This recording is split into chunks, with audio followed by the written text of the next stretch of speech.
Good afternoon. This is Pastor Jeff. Just finished up the Ash Wednesday service. Going to share with you the gospel reading and the sermon that was for Ash Wednesday. The gospel reading from the Gospel of Matthew, chapter 6, verses 1 through 6, and then 16 through 21. Be especially careful when you are trying to be good, so that you don't make performances out of it. It might be good theater, but the God who made you won't be applauding. When you do something for someone else, don't call attention to yourself. You've seen them in action, I'm sure. Play actors, I call them, treating prayer meetings and street corner alike as a stage, acting compassionate as long as someone is watching, playing to the crowds. They get applause, true, but they also get what they get. When you help someone out, don't think about how it looks. Just do it quietly. This is the way your God, who conceived you in love, working behind the scene, helps you out. And when you come before God, don't turn it into a theatrical production either. All these people making a regular show out of their prayers, hoping for 15 minutes of fame. Do you think God sits in a box seat? Here's what I want you to do. Find a quiet, secluded place so you won't be tempted to role play before God. Just be there as simply and honestly as you can manage. The focus will shift from you to God, and you will begin to sense His grace. When you practice some appetite-denying discipline to better concentrate on God, don't make a production out of it. It might turn you into a small-time celebrity, but won't make you a saint. If you go into training inwardly, act normal outwardly. Shampoo and comb your hair, brush your teeth, wash your face. God doesn't require attention-getting devices. He won't overlook what you're doing. He'll reward you well.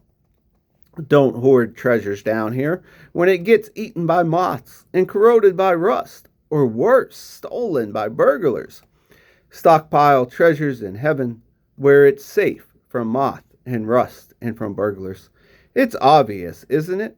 The place where your treasure is the place you will most want it to be and end up being the word of the Lord. So this passage, when set in the context of Ash Wednesday and in our Lenten journey, gives us the gift of Lenten devotions and disciplines that are crucial for our faith. There are three that are highlighted for us: giving of alms, prayer, and fasting. Now, these are disciplines that we are most likely already doing. So the emphasis is simply increasing what we are already doing in our life. Now, I don't think that we need to see these as overly daunting. When we take a look at giving alms, what are we really looking at? Is to give for the well-being of others in a larger way than we have been doing. Thus, I want to challenge you to take a look around you and see where you may be able to help someone that you come into contact with over these next 40 days. I am sure that most of us are individuals who pray. Maybe it is a short prayer when you wake up or at mealtime or at bedtime, even if it is simply at the red light when you are praying for it to turn green quickly. Wherever you are in your prayer life, see if you can take one step up. Take time to pray and lift up those in need or the tragedies that are happening in the world. One of the things that I am going to do during the Lenten season is to add Martin Luther's morning and evening prayers to my daily disciplines. They are both short, but they can be a great way for you and for us to focus as we begin and end the day. Then, when you think of fasting, you do not have to immediately go to food and fasting from eating. Instead, you can determine some aspect of your daily habits that would benefit from self-denial. I imagine most of us could think of something that would benefit us if we tuned into some form of self-denial. One of the aspects of this text in our journey through Lent that always touches me is that it reinforces the concept to repel against the need to impress others. I think that we need to realize what is happening not only to Jesus and his ministry, but is what happening in society. Matthew was written in Antioch, which is in Syria, and it was heavily populated. There were around 150,000 people in the city, and it was a small city. It was about 2 miles long and 1 mile wide. For reference, in Sturgeon Bay, if you are on 3rd Avenue and are at Martin Park, take a 2-mile stroll or car drive ride to the Bayshore Cemetery. Then go up Gordon Road to 14th and cut your way across to Sunrise Elementary and back to the park. And that was the size of the city. Main Street of Antioch, or 3rd Avenue in our scenario, was paved with marble, a gift from Herod. At one end of the street, we will imagine Martin Park has a huge gate. The pillars of the gate were huge statues. These statues were Rome's legendary founders. Every time you passed into or out of the city, you were reminded of Rome's sovereignty.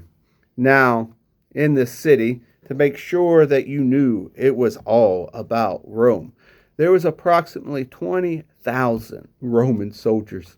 They were there to dominate and to make sure that the population was oppressed.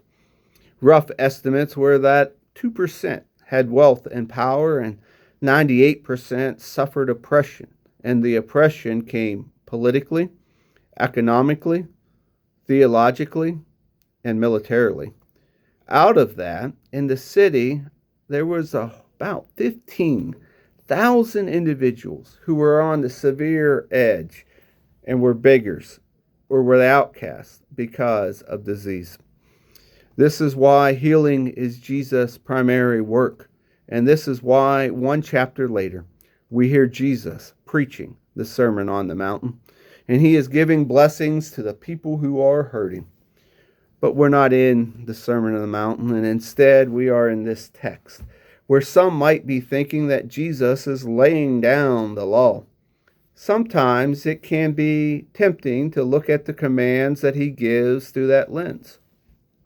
Instead of doing that, I want to challenge you to hear Jesus offering freedom from self-criticism. We need to lean in and we need to trust God. We need to lean in the resurrection, and that is what today is about. This is a big day, all wrapped in one. God is incarnated. God faces death. God is resurrected. God ascends. Our lives can be tough. Today, we mark our heads with the ashes in a form of a cross. May we look at our struggles and realize that we indeed need redemption. And that redemption comes in the form of a dust shaper. Amen.